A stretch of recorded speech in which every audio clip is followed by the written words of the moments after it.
In the shadows of an ever-growing city lives a struggling homeless population of undocumented immigrants. Miami continues to see a rise in homelessness, many of them newcomers chasing an American dream, but instead finding dead ends in a maze of misery.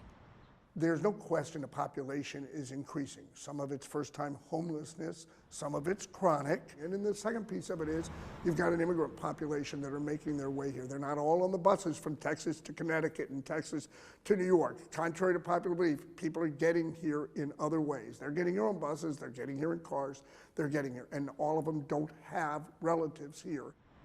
Juan David Moreno is just 23 years old. He was born in Medellin, Colombia. He first traveled to Spain with a brother in search of opportunities. When that wasn't working out, he moved on and landed here in Miami last December. No he encontrado trabajo aquí en Miami. I haven't been able to find a job here in Miami, nor anyone that can help me. Shelters are not accepting people. They won't let me in. They barely help. So I have no other option but to be out here. He says his passport and identification cards were stolen while he slept in this area. Without proper documentation, he can't legalize his immigration status. Juan David says he's just tired of knocking on doors. I've even stopped the police right here and asked them to help me get deported. Juan David tells us that the police refuse to help with his deportation.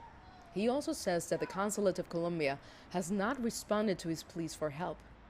Without money or papers, his options are very limited. I'd honestly prefer to be back in Colombia. Over there, at least they're good or bad. I can get an ID, I can find a job in whatever, and at least I can survive. Not like here, on the streets, sometimes without taking a bath, going through hardship.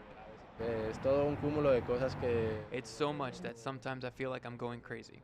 It's very difficult, really. I've never been through anything like this, and I definitely never imagined I would end up on the streets. Every Tuesday, a team of volunteers from a local church brings food and fellowship to the homeless here. The Tuesday when we met, Juan David even got a haircut. He smiled at me while sharing his story, but it was a pained smile, like a mask worn by a young man, barely hanging on. Nitza Soledad Perez, CGTN, Miami.